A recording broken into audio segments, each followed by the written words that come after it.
Hello guys, welcome to Robin classes. This is our third class. इससे पहले जो हमने क्लास ली उसमें हमने पहले चैप्टर से एजुकेशन स्टडीज़ से पढ़ा सांख्य फिलॉसफी के बारे में। आज जो है हम दूसरा कंसेप्ट लेने वाले हैं, वो है contribution of yoga school of philosophy, जो कि बहुत ज़रूरी है आज के टाइम में आपको पता होने की, क्योंकि आज जो लॉकडाउन हुआ है कोरोना वायरस की वजह से, इस क्वारंटीन में आपको योगा फिलॉसफी की नॉलेज बहुत ज़रूरी होनी चाहिए, क्योंकि योगा जो है वो आपको माइंड को कंट्रोल करना सिखाता है। तो प्लीज़ बने रहिएगा इस वीडियो के साथ। तो आज हम पढ़ने वाले हैं योगा फ़िलॉसफ़ी। योगा फ़िलॉसफ़ी को पढ़ने से पहले आपको थोड़ा बहुत इंट्रोडक्शन पता होना चाहिए हमारे इंडिया के बारे में, हमारी सिविलाइजेशन के बारे में।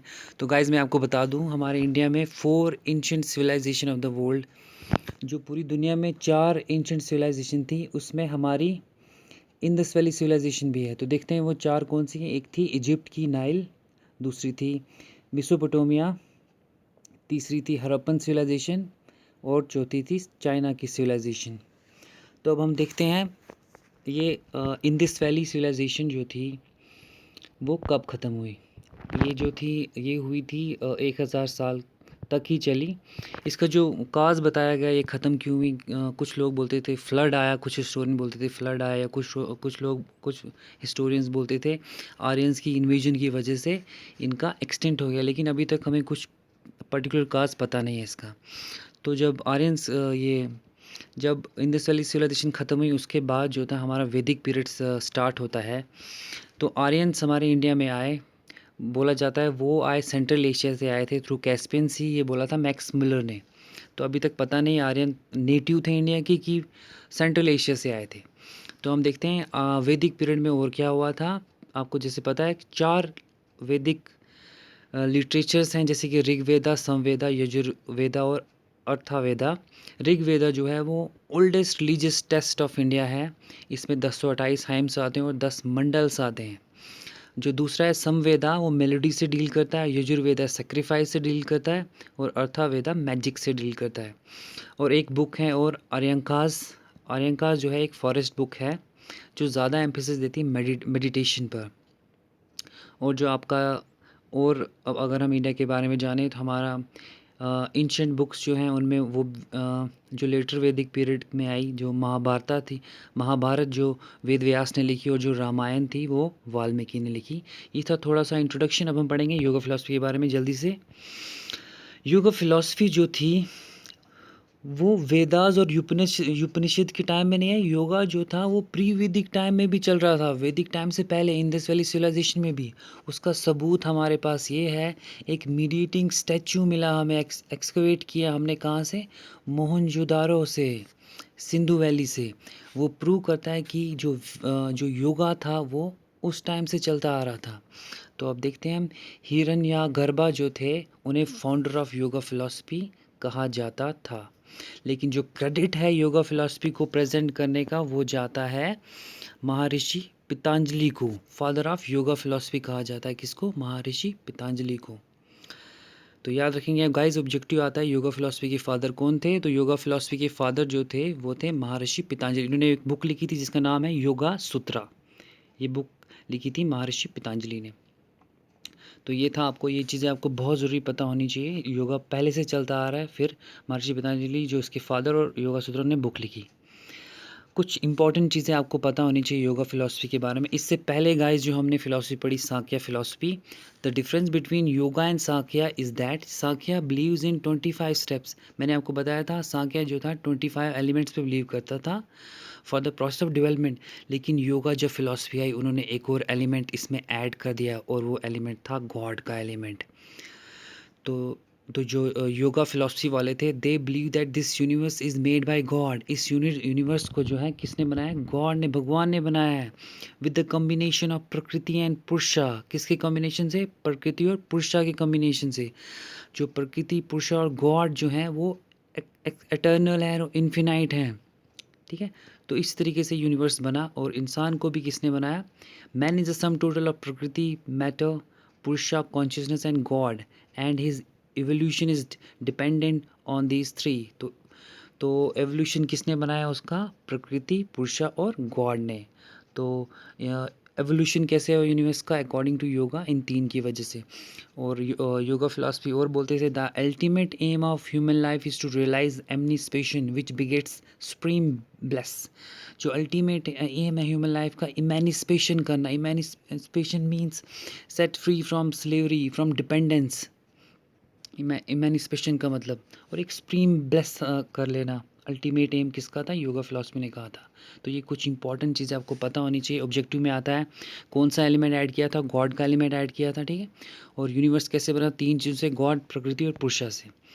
तो अब हम देखते हैं मीनिंग ऑफ योगा फिलॉसफी क्या है। By yoga, in yoga philosophy is meant to control of the chitta. Yoga philosophy बोलती है हमें कंट्रोल करना है थ्रू योगा एक चीज़ को, और वो कौन सी चीज़ है? चित्ता वाली चीज़। अब देखते हैं चित्ता क्या होती है। चित्ता means mind, ego and intellect which is very restless. आपको पता होगा माइंड हमारा रेस्टलेस है, और ईगो और इंटेलेक्ट हम बस खोज करने की कोशिश करते रहते हैं। तो इसने बोला आजकल के टाइम में माइंड को कंट्रोल कैसे किया जाता है? योगा से। और वो क्या है? और उनने बोला इस चित्ता को कंट्रोल कैसे करेंगे हम? These can be control by following 8 fold path, अष्टांग मार्ग।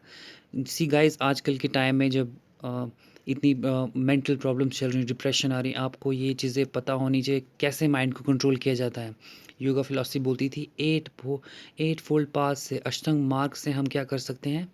माइंड को, चित्ता को कंट्रोल कर सकते हैं। They provide purity of body, mind and senses. ये क्या करती है? बॉडी को प्योरिटी देती है, माइंड और सेंस, हमारे सेंसेस को प्योरिटी देती है। तो देखते हैं सबसे पहला फोल्ड पाथ आता है, उसको बोला जाता है यम। यम का मतलब होता है it meant control of internal and external senses.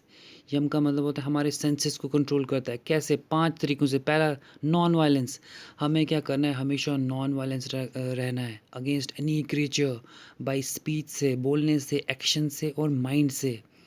Violence जो है हर तरह का इवल होता है, बुराइयां होती हैं वायलेंस में, इसलिए उन्होंने सबसे पहले बोला आपको पहला यम जो है वो नॉन वायलेंस है। दूसरा, आपको ट्रुथ, हमेशा सच बोलना है। तीसरा, नॉन स्टीलिंग। आपको नो पोजीशन ऑफ समबॉडीज ऑब्जेक्ट इम्पॉर्ली और इवन डिजायरिंग फॉर दिस। हमें किसी और की चीज़ों पे पोजेस नहीं करना है, और हमें क्या करना है? डिज़ायर भी नहीं करना है इवन की। उन्होंने बोला इतना है, इससे माइंड ठीक रहता है। और उन्होंने बोला जो चौथी चीज़, सेलिबेसी। हमें हमेशा ये जो सेक्सुअल डिज़ायर्स हैं इनसे दूर रहना है, सोचना भी नहीं है इनके बारे में। और नॉन हॉर्डिंग। नॉन हॉर्डिंग का मतलब होता है हमें ग्रीडी, लालची नहीं बनना है। तो पहला यम नियम अगर आप लोगों ने फॉलो किया अकॉर्डिंग टू योगा, आपको क्या होगा? आप जो है कंट्रोल कर सकते हो अपने माइंड को, चित्ता को। जो दूसरा नियम था, जो दूसरा मार्ग था, वो था नियम। नियम का मतलब होता है टू एनकरेज गुड कंडक्ट्स। अच्छी चीज़ें करना, जैसे कि क्लीनिनेस, साफ़ रहना, सफाई रखना। बी, रेडीनेस, हमेशा तैयार रहना किसी भी चीज़ के लिए, चाहे वो बुरी चीज़ आने वाली हो या अच्छी चीज़। सेल्फ स्टडी करना, खुद मेहनत करना। कंटेंटमेंट, हमेशा जो सेटिस्फाइड रहना जो भी आपके पास है, कुछ गलत डिज़ाइन नहीं करना। और मेडिटेशन करना, मतलब योगा करना, माइंड को एक जगह मेडिटेट करना। उसके बाद जो तीसरा पाथ था वो आसन था। It includes particle physical posture. आप क्या होता है पार्टिकल, एक पर्टिकुलर फिजिकल पोस्चर बनाना, जैसे कि पद्मासन होता है और सिद्धासन होता है। जैसे कि आप सूर्य नमस्कार करते हो, उस तरीके के आसन करना। फिर जो चौथा था प्राणायाम करना, अपनी ब्रीथ कंट्रोल करना, ब्रीथिंग एक्सरसाइज करना। प्रत्याहार, डिवेट द सेंसेस फ्रॉम डिज़ायर। प्रत्याहार करना जो आपके डिवेट करेगा आपके माइंड को डिज़ायर से, जो गलत डिज़ायर से। फिर धारणा, कंसंट्रेट करना माइंड को ऑन डिज़ायर, धारणा लगाना बिल्कुल किसी एक डिज़ायर टॉपिक पे। फिर सातवां था ध्यान, कंसिस्टेंसी ऑन एम, पूरा ध्यान लगाओ एम पर। और जो आखिरी था आपका 8 फोल्ड पाथ, वो था समाधि, focus on aware on only aim, सिर्फ एम पे फोकस करना। तो ये जो 8 फोल्ड पाथ थे, ये आपको क्या कर सकते? कंट्रोल कराएंगे आपके चित्ता को, माइंड को, ईगो को। तो अगर आप ये 8 चीज़ें फॉलो करेंगे, द प्रैक्टिस ऑफ अष्टांग मार्ग बिगेट्स स्पेशल सिद्धि। अगर आपने ये 8 फोल्ड पाथ प्रैक्टिस कर लिए, तो इससे क्या आपको एकम्प्लिशमेंट होगा? एक स्पेशल सिद्धि। या तक ना ऑब्जेक्टिव आएगा। स्पेशल सिद्धि क्या थी वो? यथा कमा वास्त्या means accomplish of all desire. आप एकम्प्लिश कर लोगे अगर आपने ये 8 फोल्ड पाथ पूरे फॉलो किए। तो ये 8 फोल्ड पाथ है जिससे हम अपने चित्ता को कंट्रोल कर सकते हैं। चित्ता का मतलब होता है माइंड, ईगो और इंटेलेक्ट। आगे देखते हैं guys. 4 steps of yoga philosophy बताया योगा सूत्रा में। योगा सूत्रा याद गाइस, मैंने बताया योगा सूत्रा बुक्स थी, वो महर्षि पतंजलि ने लिखी थी। तो वो 4 हिस्सों में डिवाइड थी। पहला था और पहला था समाधिपादा। समाधिपादा जो था वो बताती थी मेजर टू कंट्रोल चित्ता, किस तरीके से चित्त को कंट्रोल किया जाए। सदानपादा how to eliminate suffering, sufferings को कैसे दूर किया जाए। विभूतिपादा एकम्प्लिशमेंट फ्रॉम योगा, जो भी योगा से एकम्प्लिशमेंट होती है वो विभूतिपादा में आती है। फिर काइवल्पावादा द फॉर्म ऑफ एमनिस्पेशन, ये एमनिस्पेशन के बारे में बताता है थ्रू योगा, जैसे कि एक्ट ऑफ सेटिंग फ्री। एमनिस्पेशन का मतलब होता है अपने आप को फ्री कर देना पावर ऑफ नेदर, सब्जेक्शन से और डिपेंडेंस से, तो वो योगा से आप कर सकते हो। तो ये 4 स्टेप्स थे। These 4 steps have been connected such a way that ultimate truth is attain. इन 4 स्टेप्स से और अष्टांग मार्ग से हम क्या कर सकते हैं, पूरी अल्टीमेट ट्रुथ हमारे सामने आ सकता है। महर्षि पतंजलि ने एक डेफिनेशन की थी कि yoga is a control of mind, याद रखना ऑब्जेक्टिव में आएगा, yoga is a control of mind, in it exist the process of spiritual assimilation. Yoga से हम अपने माइंड को कंट्रोल कर सकते हैं, इसके अंदर स्पिरिचुअली एसिमिलेट कर सकते हैं चीज़ें हम, मतलब हम गॉड के बारे में जान सकते हैं। फिजिकल नॉलेज भी आ सकती है, इमोशनली भी स्ट्रांग हो सकते हैं और इंटेलेक्चुअल प्रोसेस हमारा बढ़ सकता है। ये किसने कहा था, महर्षि पतंजलि ने। इसके आगे देखते हैं गाइस। तो योगा फिलॉसफी जो है, according to yoga philosophy aims of education क्या होना चाहिए गाइस, इससे ऑब्जेक्टिव आता ही आता है। सबसे पहला था, इन्होंने कहा था to attain emancipation by the practice of Ashtanga yoga. जैसे मैंने कहा अष्टांग योगा आप करें, उससे आप एमेनिस्पेशन हासिल कर सकते हैं और हमारे दिल से इम्प्योरिटी निकल सकती है। पहला एम ऑफ एजुकेशन। दूसरा था फिजिकल डेवलपमेंट, मेंटल और मॉरल और सेल्फ कंट्रोल, ये थे इसके एम ऑफ एजुकेशन। कैरिकुलम पर, ऑन कैरिकुलम पर योगा फिलॉसफी क्या बोलती थी, वो बोलती थी ऐसे सब्जेक्ट होने चाहिए जो कंट्रोल करे माइंड को। उनने बोला था the control of mind should be the made a base of curriculum, हमें अपनी बुनियाद बनानी है, हमें अपनी बेस बनानी है कैरिकुलम की, कैसे, कंट्रोल ऑफ माइंड सब्जेक्ट से योगा करके। फिर उनने और सब्जेक्ट्स इंक्लूड किए जैसे कि थियोलॉजी, इथिक्स, साइकोलॉजी और वेदास। तो इनको इन्होंने कैरिकुलम में इंक्लूड किया।